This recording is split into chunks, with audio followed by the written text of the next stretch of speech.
ಧರ್ಮಸ್ಥಳದ ಸೌಜನ್ಯ ಪ್ರಕರಣಕ್ಕೆ ಮತ್ತೆ ಮರುಜೀವ ನೀಡಿದ ಯೂಟ್ಯೂಬರ್ ಸಮೀರ್ ಎಂಡಿ ವರದಿ ಹಿನ್ನೆಲೆಯಲ್ಲಿ ನಡೆದ ಹೈ ಡ್ರಾಮಾ. ದಾಖಲೆಯ 16ನೇ ಬಜೆಟ್ ಮಂಡಿಸಿದ ಸಿಎಂ ಸಿದ್ದರಾಮಯ್ಯ ಗ್ಯಾರಂಟಿ ಜೊತೆ ಶಿಕ್ಷಣಕ್ಕೆ ಮಹತ್ವ ನೀಡಿದ ಈ ಬಾರಿಯ ಆಯವ್ಯಯ. ಇದು ಮುಸ್ಲಿಂ ಬಜೆಟ್ ಅಂತ ಜರದ ವಿಪಕ್ಷ ಬಿಜೆಪಿ. ಇವು ರಾಜ್ಯದ ಈ ವಾರದ ಸುದ್ದಿಗಳಾದರೆ, ರಾಷ್ಟ್ರಮಟ್ಟದಲ್ಲಿ ತಮ್ಮ ತಿಕ್ಕಲು ನಿರ್ಧಾರಗಳಿಂದಲೇ ಸುದ್ದಿಯಲ್ಲಿರುವ ಅಮೆರಿಕ ಅಧ್ಯಕ್ಷ ಡೊನಾಲ್ಡ್ ಟ್ರಂಪ್ ಭಾರತಕ್ಕೆ ಹೊಸ ಬೆದರಿಕೆ ಹಾಕಿದ್ದಾರೆ. ಕೃಷಿ ಉತ್ಪನ್ನಗಳನ್ನು ಹೊರತುಪಡಿಸಿ ಬಹುತೇಕ ಎಲ್ಲ ಸರಕುಗಳ ಮೇಲಿನ ಸುಂಕವನ್ನು ತೆಗೆದುಹಾಕುವಂತೆ ಅಮೆರಿಕ ಭಾರತವನ್ನು ಒತ್ತಾಯಿಸಿದೆ. ರಾಜ್ಯ ಮತ್ತು ರಾಷ್ಟ್ರದ ಈ ಸುದ್ದಿಗಳನ್ನು ವಿವರವಾಗಿ ನೋಡೋಣ. ನಮಸ್ಕಾರ, ಇದು ಈ ವಾರ ಕಾರ್ಯಕ್ರಮ.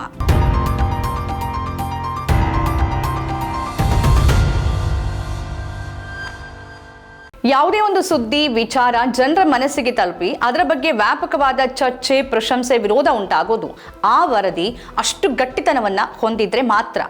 ನಿರೂಪಣಾ ಶೈಲಿ ಜನರ ಮನಸ್ಸಿಗೆ ನಾಟುವಂತಿರಬೇಕು. ಯಾವುದಾದ್ರೂ ಸುದ್ದಿ ಹೆಚ್ಚಿನ ಜನರ ಬೆಂಬಲ ಪಡೆಯುತ್ತೆ ಅಂತಂದ್ರೆ ಅಲ್ಲಿ ಸತ್ಯ ಕೂಡ ಇರಬೇಕಾಗತ್ತೆ. ಈ ತರದ ಬೆಳವಣಿಗೆಗೆ ಸಾಕ್ಷಿಯಾಗಿದ್ದು ಈ ವಾರ ಸಾಮಾನ್ಯ ಯೂಟ್ಯೂಬರ್ ಸಮೀರ್ ಎಂಡಿ ಎನ್ನುವ ಯುವಕ ಮಾಡಿದ ಒಂದು ವರದಿ. ಇದರ ಸುತ್ತ ನಡೆದಂತ ಬೆಳವಣಿಗೆ ಬಗ್ಗೆ ನಾವು ಮೊದಲು ಗಮನ ಹರಿಸೋದಾದ್ರೆ, ಸಮೀರ್ ಅನ್ನುವ ಯೂಟ್ಯೂಬರ್ ತನ್ನ ದೂತ ಸಮೀರ್ ಎಂಡಿ ಎನ್ನುವ ಚಾನೆಲ್ನಲ್ಲಿ 2012ರಲ್ಲಿ ಧರ್ಮಸ್ಥಳದಲ್ಲಿ ನಡೆದ ಸೌಜನ್ಯ ಅತ್ಯಾಚಾರ ಮತ್ತು ಕೊಲೆ ಪ್ರಕರಣದ ಕುರಿತು 39 ನಿಮಿಷಗಳ ವಿಡಿಯೋವನ್ನ ಮಾಡಿದ್ದ. ಸೌಜನ್ಯ ನಾಪತ್ತೆ ಆದಾಗ್ನಿಂದ ಆ ನಂತರ ನಡೆದಂತ ಇಂಚಿಂಚು ಮಾಹಿತಿಯನ್ನ ಈ ವರದಿಯಲ್ಲಿ ಆತ ಮಂಡಿಸಿದ್ದ. ಪೂರಕವಾಗಿ ಪೊಲೀಸ್ ದಾಖಲೆ, ಸಾರ್ವಜನಿಕ ವಲಯದಲ್ಲಿರುವಂತಹ ಮಾಹಿತಿಯನ್ನೇ ಆತ ಬಳಸಿಕೊಂಡಿದ್ದ. ಕನ್ನಡದ ಮಟ್ಟಿಗೆ ದಾಖಲೆಯ ವೀಕ್ಷಣೆಯನ್ನ ಕಂಡಂತ ಈ ವಿಡಿಯೋ ಅಪಾರ ಜನ ಬೆಂಬಲವನ್ನೂ ಪಡೆಯಿತು. ಆದರೆ ನಂತರ ನಿರೀಕ್ಷೆ ಮಾಡಿದಂತೆ ಆತನ ವಿರುದ್ಧ ಸಾಮಾಜಿಕ ಜಾಲತಾಣದಲ್ಲಿ ನಿರ್ದಿಷ್ಟ ಗುಂಪು ಮುಗಿಬಿತ್ತು. ಆತ ಹಿಂದೂ ಧರ್ಮವನ್ನು ಅವಮಾನಿಸಿದ್ದಾನೆ, ಧರ್ಮಸ್ಥಳ ಕ್ಷೇತ್ರಕ್ಕೆ ಅಪಮಾನ ಮಾಡಿದ್ದಾನೆ, ಆತ ಮುಸ್ಲಿಂ, ಆತ ಅವನ ಧರ್ಮವನ್ನು ನೋಡ್ಕೊಳ್ಳಿ ಅನ್ನೋ ಧರ್ಮದ ವಿಭಜನೆಯ ಪ್ರಯತ್ನ ಆಯಿತು. ಸಮೀರ್ಗೆ ಕೊಲೆ ಬೆದರಿಕೆ ಸಹಿತ ಅನೇಕ ಬೆದರಿಕೆ ಕರೆಗಳು ಬರೋಕೆ ಆರಂಭ ಆಯಿತು. ವಿಡಿಯೋವನ್ನ ಡಿಲೀಟ್ ಮಾಡುವಂತೆ ಒತ್ತಡ ಕೂಡ ಹೆಚ್ಚಾಯಿತು. ಅಂತಿಮವಾಗಿ ಪೊಲೀಸರು ಸ್ವಯಂ ಪ್ರೇರಿತ ದೂರನ್ನ ದಾಖಲಿಸಿ ಬಂಧನದ ಪ್ರಯತ್ನ ನಡೆಸಿದ್ರು. ಮಹೇಶ್ ಶೆಟ್ಟಿ ತಿಮ್ರೋಡಿ ಮತ್ತು ಗಿರೀಶ್ ಮಟ್ಟಣ್ಣನವರ ಸಹಾಯ ಪಡೆದಂತ ಸಮೀರ್ ಅಂತಿಮವಾಗಿ ಪೊಲೀಸರ ಕ್ರಮವನ್ನು ಪ್ರಶ್ನಿಸಿ ಹೈಕೋರ್ಟ್ ಮೊರೆ ಹೋದ್ರು. ಕೋರ್ಟ್ ಪೊಲೀಸರ ತುರ್ತು ಕ್ರಮದ ಬಗ್ಗೆ ಅಸಮಾಧಾನವನ್ನು ವ್ಯಕ್ತಪಡಿಸಿದ್ದಲ್ಲದೆ ಕಾನೂನು ಮತ್ತು ಸರ್ಕಾರದ ಸುತ್ತೋಲೆ ಉಲ್ಲಂಘನೆ ಬಗ್ಗೆನೂ ತನಿಖಾಧಿಕಾರಿಯನ್ನ ತರಾಟೆಗೆ ತೆಗೆದುಕೊಳ್ತು. ಕಾನೂನು ಪಾಠ ಮಾಡಿದ ನ್ಯಾಯಾಧೀಶರು ಪೊಲೀಸರ ಕ್ರಮಕ್ಕೆ ತಡೆಯನ್ನ ಕೊಟ್ಟು ವಿಚಾರಣೆಯನ್ನು ಬುಧವಾರಕ್ಕೆ ಮುಂದೂಡಿದ್ದಾರೆ. 2012ರಲ್ಲಿ ಧರ್ಮಸ್ಥಳದಲ್ಲಿ ನಡೆದ ಸೌಜನ್ಯ ಭೀಕರ ಅತ್ಯಾಚಾರ ಮತ್ತು ಕೊಲೆ ಪ್ರಕರಣ ಜನರ ಮನಸ್ಸಿಂದ ಮರೆಯಾಗುವುದಕ್ಕೆ ಸಾಧ್ಯನೇ ಇಲ್ಲ. ಈ ದೇಶದಲ್ಲಿ ಪ್ರತಿದಿನ ಅತ್ಯಾಚಾರ, ಕೊಲೆ ಪ್ರಕರಣ ನಡೆಯುತ್ತೆ, ಆದರೆ ಎಲ್ಲವೂ ಇಷ್ಟು ತೀವ್ರವಾಗಿ ಜನರನ್ನ ಕಾಡೋದಿಲ್ಲ. ಒಂದೇ ವರ್ಷದಲ್ಲಿ ಅಂತಂದ್ರೆ 2012ರಲ್ಲಿ ಭೀಕರವಾಗಿ ನಡೆದ ದೆಹಲಿಯ ನಿರ್ಭಯ ಮತ್ತು ಕರ್ನಾಟಕದ ಸೌಜನ್ಯ ಪ್ರಕರಣ ಜನಮಾನಸದಲ್ಲಿ ಇಂದಿಗೂ ಎಂದಿಗೂ ಉಳಿಯುತ್ತೆ. ಅದಕ್ಕೆ ಕಾರಣ ಅದರ ಭೀಕರತೆ. ಕಾಕತಾಳೀಯ ಏನು ಅಂತಂದ್ರೆ, ಎರಡೂ ಘಟನೆಗಳು ನಡೆದಿರೋದು ಒಂದೇ ವರ್ಷದಲ್ಲಿ. ನಿರ್ಭಯ ಪ್ರಕರಣದಲ್ಲಿ ಆರೋಪಿಗಳು ಸಿಕ್ಬಿದ್ದು ಅಪರಾಧ ಸಾಬೀತಾಗಿ ಅಪರಾಧಿಗಳು ಶಿಕ್ಷೆಯನ್ನು ಕೂಡ ಅನುಭವಿಸಿದ್ದಾರೆ. ಇದರ ಹಿನ್ನೆಲೆಯಲ್ಲಿ ಜಸ್ಟಿಸ್ ವರ್ಮಾ ಕಮಿಟಿ ಆಯಿತು, ಕಾನೂನಿನ ತಿದ್ದುಪಡಿ ಆಯಿತು, ಇವೆಲ್ಲ ಕೂಡ ನಡೀತು. ಈ ಮಟ್ಟಿಗಾದ್ರೂ ನಿರ್ಭಯ ಪ್ರಕರಣದಲ್ಲಿ ಆಕೆಯ ಸಾವಿಗೆ ಮತ್ತು ಪೋಷಕರಿಗೆ ಸ್ವಲ್ಪ ಮಟ್ಟಿಗಾದ್ರೂ ನ್ಯಾಯ ಸಿಕ್ಕಿದೆ. ಆದರೆ ಧರ್ಮದ ನಾಡಿನಲ್ಲಿ ನಡೆದ ಅಧರ್ಮದ ಮತ್ತು ನಿರ್ಭಯಾದಷ್ಟೇ ಕ್ರೂರ ಕೃತ್ಯವನ್ನ ಯಾರು ಮಾಡಿದ್ದಾರೆ ಅನ್ನೋದನ್ನೇ ಪತ್ತೆ ಹಚ್ಚದ ನಮ್ಮ ಪೊಲೀಸ್ ವ್ಯವಸ್ಥೆ ಸರ್ಕಾರಕ್ಕೆ ಧಿಕ್ಕಾರವನ್ನ ಹೇಳದೆ ಬೇರೆ ದಾರಿನೇ ಇಲ್ಲ. ಕಳೆದ 13 ವರ್ಷಗಳಿಂದ ಸೌಜನ್ಯ ಪೋಷಕರು, ಕುಟುಂಬ, ನಾಡಿನ ಜನ ಆಕೆಯ ಸಾವಿಗೆ ನ್ಯಾಯ ಕೇಳ್ತಾ ಇದ್ರೆ ವ್ಯವಸ್ಥೆ ಕಣ್ಮುಚ್ಚಿ ಕೂತಿದೆ. ಪ್ರಕರಣದಲ್ಲಿ ಒಬ್ಬ ಬುದ್ಧಿಮಾಂದ್ಯನನ್ನೇ ಸಿಕ್ಕಿಸಿದ ಪೊಲೀಸ್ ವ್ಯವಸ್ಥೆ ಪ್ರಭಾವಿಗಳನ್ನ ರಕ್ಷಿಸಿತ್ತು ಅನ್ನೋದು ಎಲ್ರಿಗೂ ಗೊತ್ತಿರೋದೆ. ಹೀಗೆ ಸಿಕ್ಕಿಸಿದ್ದಂತ ಸಂತೋಷ್ ರಾವ್ ನಿರಪರಾಧಿ ಅಂತ ಕೋರ್ಟ್ ಖುಲಾಸೆ ಮಾಡಿದೆ. ಹಾಗಾದ್ರೆ ಆಕೆಯನ್ನು ಅತ್ಯಾಚಾರ ಮಾಡಿಕೊಂಡವರು ಯಾರು? ಈ ಪ್ರಶ್ನೆಗೆ ಉತ್ತರ ಸಿಗ್ಬೇಕಲ್ವಾ?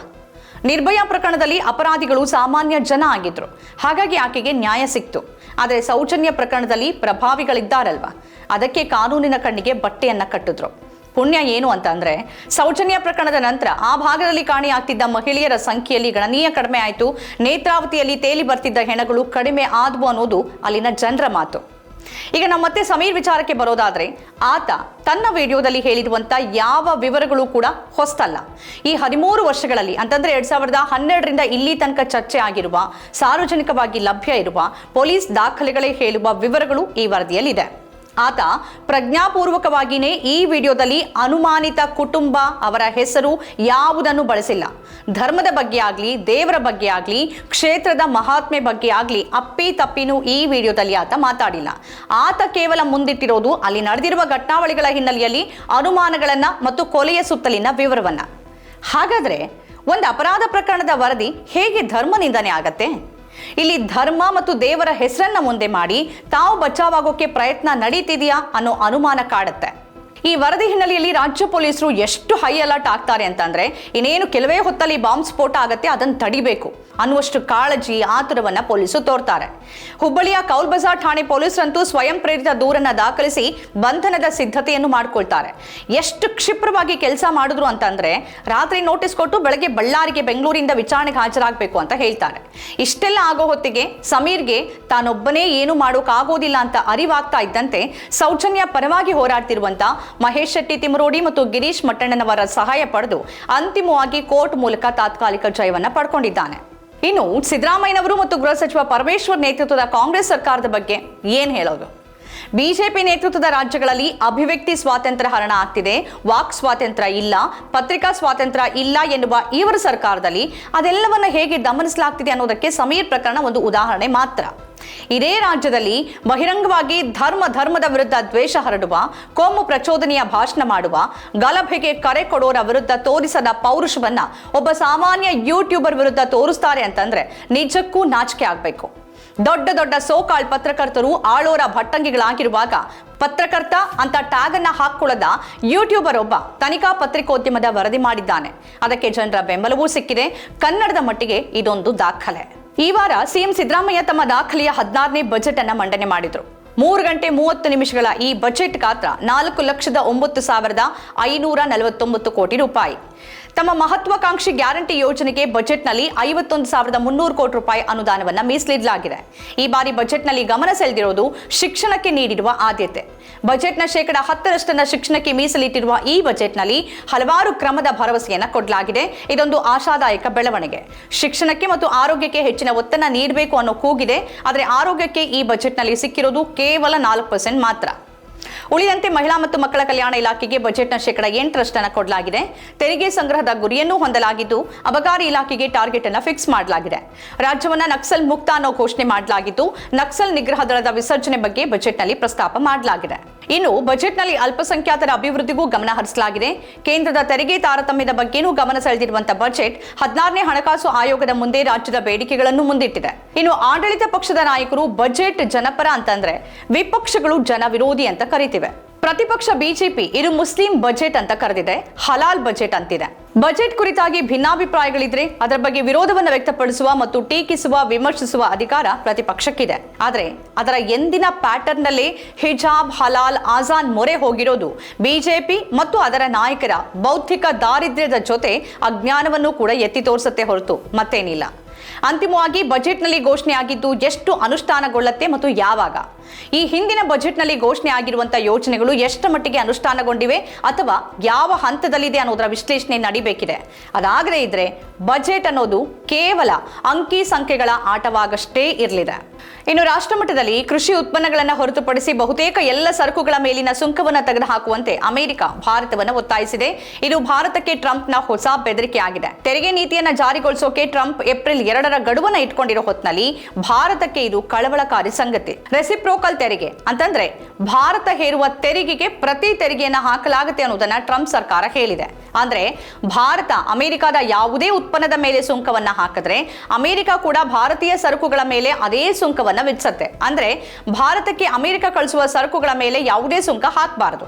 ಕೃಷಿ ಉತ್ಪನ್ನಗಳನ್ನು ಹೊರತುಪಡಿಸಿ ಬಹುತೇಕ ಎಲ್ಲ ಸರಕುಗಳ ಮೇಲಿನ ಸುಂಕವನ್ನು ತೆಗೆದುಹಾಕುವಂತೆ ಅಮೆರಿಕ ಭಾರತವನ್ನ ಕೇಳಿರೋ ಬಗ್ಗೆ ವರದಿಯಾಗಿದೆ.